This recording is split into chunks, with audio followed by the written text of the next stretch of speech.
Hi, and welcome to English-Fabule. Are you learning English? Great. Let's learn English with a very interesting story. Don't forget to subscribe, like, and comment. Let's get started. In Japan, there exists a well-known type of organized group called the Yakuza.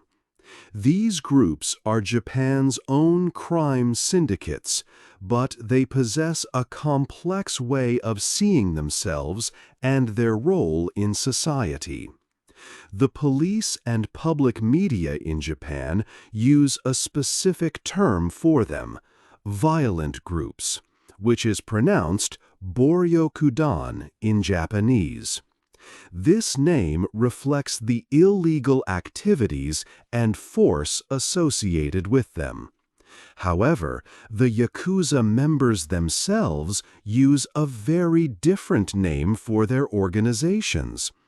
They prefer to be known as chivalrous organizations or Ninkyo Dantai.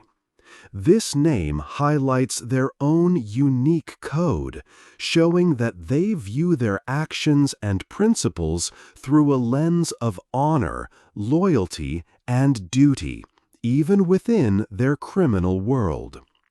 The Yakuza are recognized by certain distinct features that set them apart. They are famous for having very strict codes of conduct that all members must follow without question. These unwritten rules guide their behavior, relationships, and loyalty to their group. Another iconic mark of the Yakuza is their extensive full-body tattoos. These large, often colorful and detailed tattoos, known as irezumi, can cover a member's entire body, from their arms to their back and legs. They are usually hidden from public view, but are a proud display among members, symbolizing their commitment and strength through the pain endured to get them. The world of the Yakuza has changed a lot in recent times. Historically, they had many members and a strong, sometimes open presence across Japan. However, in modern Japan, the number of Yakuza members has been steadily going down year after year. New laws have made it much harder for these groups to carry out their business and recruit new people. Because of these strong legal challenges and changes in society, the Yakuza's power and visibility are not as strong as they once were. They are becoming smaller and more secretive, yet they remain a distinct, albeit diminished, part of Japan's social fabric. 2. The beginning. The Yakuza's long history began in Japan's Edo period, a time from 1603 to 1868. This era saw the rise of two distinct groups that laid the groundwork for what would become the Yakuza. These were the Tekiya, who were peddlers, and the Bakuto, who were gamblers. The Tekiya earned their living by selling various goods, some of which might have been illegal or of low quality. As their activities grew, they began to organize themselves into formal groups.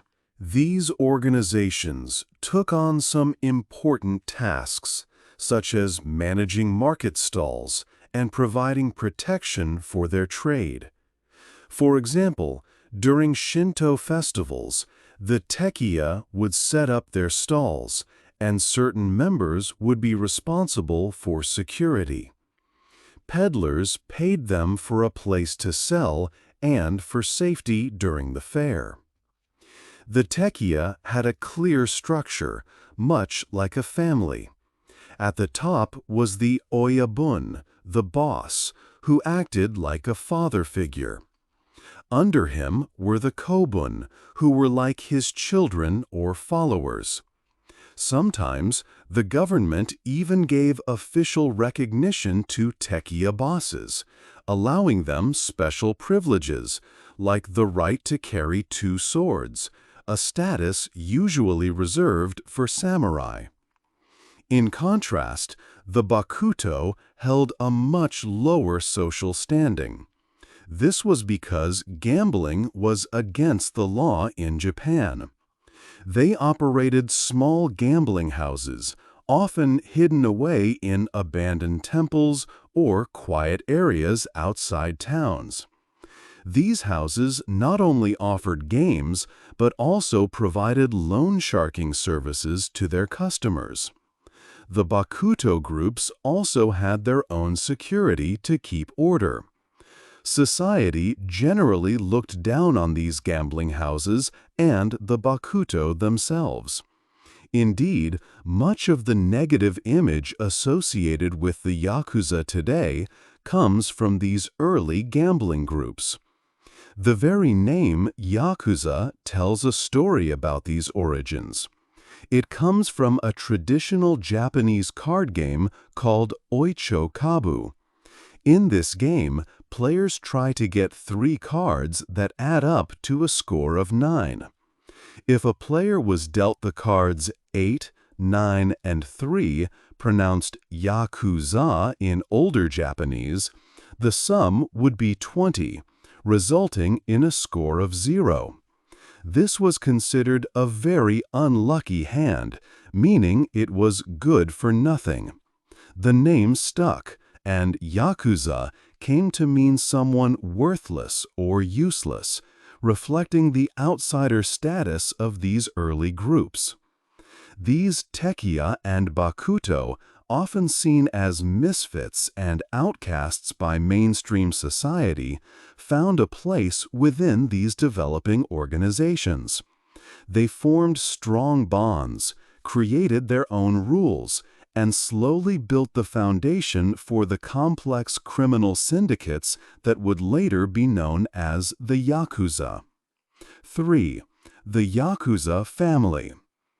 Inside a Yakuza organization, there is a very strict order. It works like a family, but it is not a normal one. This group is built on strong bonds of loyalty and deep respect. Members see each other as true relatives, often more important than their own blood families. The most important bond is between the oyabun and the kobun. The oyabun is like a foster father, and the kobun is like a foster child. The kobun gives all their loyalty to the oyabun. This relationship is very strong. It is often made official with a special sake sharing ceremony. In this ritual, members drink from one cup, showing they are truly connected as family. When a person joins the Yakuza, they cut ties with their real family. They leave their old life behind. Their new family becomes the Yakuza group itself. Inside the group, members call each other by special family names. They use kyodai for brothers, both older and younger. They call senior members ojiki, meaning uncle. This shows how close they are and how strong their new family bonds are. At the very top of a Yakuza organization is the main boss. This powerful leader is called the kumicho. The kumicho gives all the important orders, and everyone must follow them without question. The boss is like the head of a very large family. Just below the kumicho is the wakagashira. This person is the second in command, like the boss's eldest son. The wakagashira helps the kumicho manage the entire group and gives orders to lower-level members. Another important role is the shategashira, who is seen as the boss's oldest younger brother. These leaders form the executive team that runs daily operations. The Yakuza structure has many layers. It is like a large tree with many branches. A kobun in one part of the organization can become an oyabun themselves, leading their own small group of kobun. This creates a wide network of families within the larger Yakuza family. Each small group has its own leader, but everyone ultimately answers to the kumicho at the top. This system ensures power flows clearly and keeps everyone in their proper place. This strong structure, based on loyalty and clear rules, is key to how the Yakuza family operates. 4. Rules and tattoos. The Yakuza live by a unique set of rules and traditions. One very strict custom is called yubitsume. This means cutting off a finger. If a Yakuza member makes a big mistake or wants to show deep apology, they might cut off the tip of their left little finger. This severed part is then presented to their boss. Sometimes a high-ranking member might perform yubitsume to apologize to the main boss, especially to protect one of his own men from further punishment. This act is a powerful sign of regret and loyalty to the group. The meaning behind yubitsume is connected to traditional Japanese sword fighting. The bottom 3 fingers of a hand are used to hold a sword firmly. If one of these fingers is removed, the grip on the sword becomes weaker. This forces the person to rely more on their fellow Yakuza members for safety and support, rather than acting alone. It strengthens their bond to the organization. However, this old practice is not as common among younger members today. It has become an easy way for the police to identify them. Because of this, some Yakuza members now use fake, prosthetic fingertips to hide the missing part. Another defining part of Yakuza identity is their extensive tattoos, known as irezumi. These are not small tattoos. They often cover almost the entire body, sometimes including sensitive areas like the genitals. Yakuza tattoos are usually created using a very old and traditional method. Artists use hand tools, often with sharpened bamboo or steel needles, to carefully push the ink into the skin.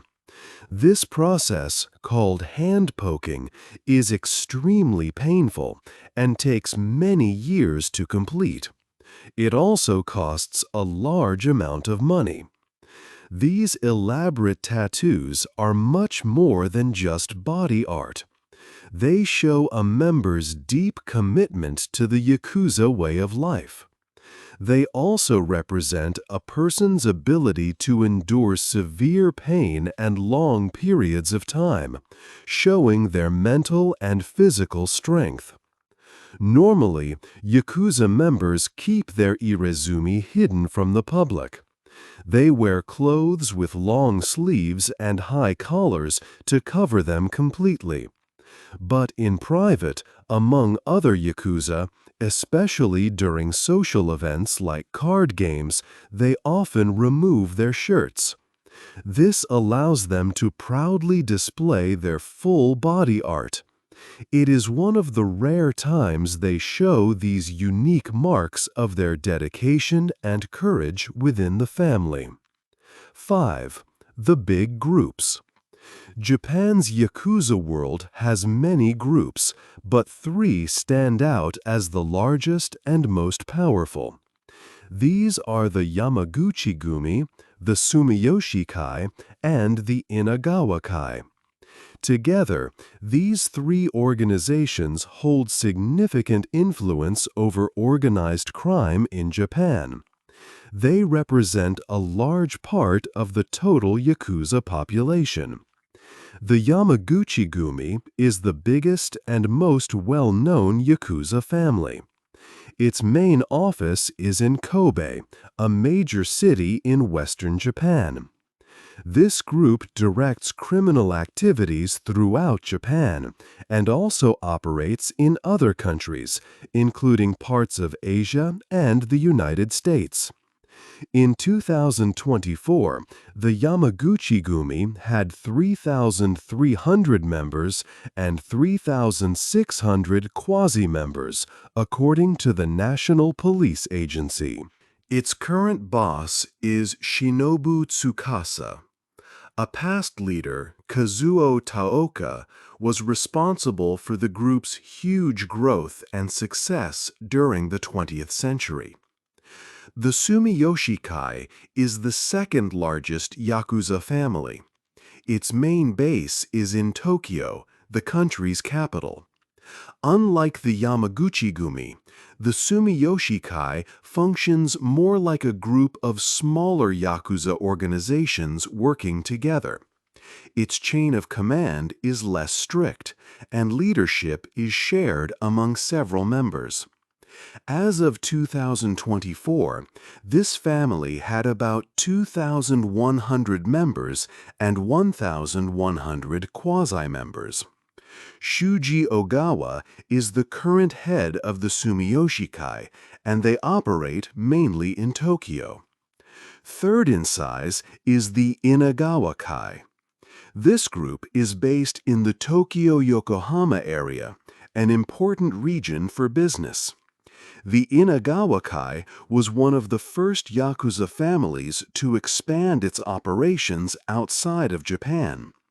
In 2024, it had about 1,600 members and 1,100 quasi-members, based on official figures. Kazuya Uchibori is the chairman of this group. These three main Yakuza groups sometimes form loose alliances. For example, in April 2023, top leaders from the Yamaguchi-gumi, Sumiyoshi-kai, and Inagawa-kai met for a social gathering. This shows that, despite their separate structures, they can cooperate on important matters within the Japanese underworld. 6. Yakuza work. The Yakuza engage in many different types of activities in Japan.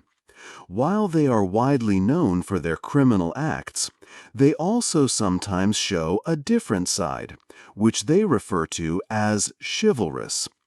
These various forms of work help them make money and keep their organization strong and active within society. Today, one important way the Yakuza make money is through a crime called special fraud, known as tokushusagi in Japanese. This type of fraud often targets older people because they are seen as easy targets. Yakuza members might call elderly people on the phone, pretending to be their children or grandchildren, and ask for money due to a fake emergency. They also visit homes, acting as fake employees from banks or government offices to trick people into giving them large amounts of cash. This dishonest practice has become a major source of income for many Yakuza groups in recent years. The Yakuza also have a strong hand in the illegal drug trade across Japan. They particularly deal in methamphetamine, a powerful and addictive drug. While some Yakuza groups, like the Yamaguchi-gumi, officially tell their members not to sell drugs, other smaller groups are very deeply involved in this harmful business. Being arrested for drug-related crimes Especially violations of the Stimulants Control Act is a common problem for Yakuza members. Another dark activity they engage in is human trafficking. They sometimes trick young women from poorer countries, like the Philippines, with promises of good jobs in Japan. However, once the women arrive, they are often forced into difficult and unwanted work, such as sex work or stripping. In the past, the Yakuza were famous for a unique type of extortion called sokaya. This involved buying a small number of shares in big companies. Then, during company meetings, Yakuza operatives would use threats and intimidation to cause problems. To stop these issues, companies would often pay the Yakuza large sums of money. This was a way for the Yakuza to get money from powerful businesses. They were also involved in real estate deals, known as jiagaya. This meant they would pressure people to sell their small pieces of land so that bigger companies could buy the land and build large new projects. Despite these illegal and harmful activities, the Yakuza have sometimes shown a surprisingly helpful side during major national disasters. For example, after the Great Hanshin earthquake hit Kobe in 1995, the Yamaguchi-gumi, a very large Yakuza group with its main office in Kobe, quickly mobilized to help. They sent their members to provide disaster relief services, even using helicopters to deliver food and supplies. Many news reports at the time pointed out that the Yakuza's response was much faster than the Japanese government's official efforts. Similarly, in 2011, when the Tohoku earthquake and tsunami caused massive damage, the Yakuza once again sent hundreds of trucks filled with essential items like food, water, blankets, and sanitary goods to aid the people in the affected areas. Media noted that while the Yakuza operate through violent methods, they provided aid swiftly and quietly when it was most needed, showing a complex and often contradictory role in Japanese society. 7. New problems. In recent decades, the Yakuza have faced many new problems. Their numbers have become much smaller due to new laws and changes in Japanese society. The government passed strict anti-Yakuza laws starting in 1991 and fully active in 1992. These laws made many Yakuza activities illegal. For example, they could no longer demand protection money from businesses. Before, businesses often paid the Yakuza to avoid trouble. But the new laws allowed police to stop these demands, and Yakuza could be arrested if they did not comply. These laws greatly hurt the Yakuza's income. It became much harder for them to get money in their traditional ways. As a result, the number of Yakuza members dropped quickly. In 1991, there were about 63,800 members. By 1992, this number fell to 56,600, and by 2001, it was down to 43,100. Later, between 2009 and 2011, new rules called Yakuza exclusion ordinances were introduced. These rules were even stricter. They made it illegal for any normal business to work with the Yakuza. This meant members found it very hard to live a regular life.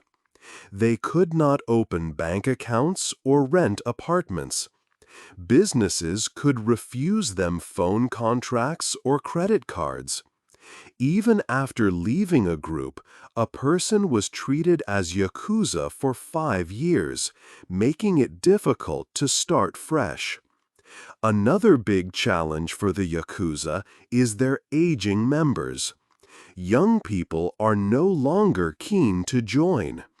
In 2022, the average age of a Yakuza member was over 54 years. More than half of all members were 50 or older. Young people today can find other, safer ways to make money, sometimes in semi-legal businesses which are more appealing than joining a Yakuza family. All these problems caused a huge drop in Yakuza numbers. From their peak of 184,100 members in 1963, their total fell to just 18,800 members and quasi-members by 2024. This represents a 70% decrease from 1990 to 2020 alone. The Yakuza are now much smaller and weaker. 8. The end of the Yakuza? The Yakuza today are much weaker than before. Strict anti-Yakuza laws, which began in the early 1990s, made it very hard for them to do business. These laws made it illegal for regular companies to work with the Yakuza. Also, rules called Yakuza exclusion ordinances made it difficult for members to get bank accounts, rent apartments, or even sign mobile phone contracts. This legal pressure greatly reduced their money and reach. Another big problem for the Yakuza is that fewer young people want to join their ranks. The average age of Yakuza members is now over 54 years old, showing that the groups are aging. In 1963, there were over 184,000 Yakuza members and quasi-members. However, by 2024, this total number had fallen drastically to less than 20,000. This sharp decline proves how much their power has lessened.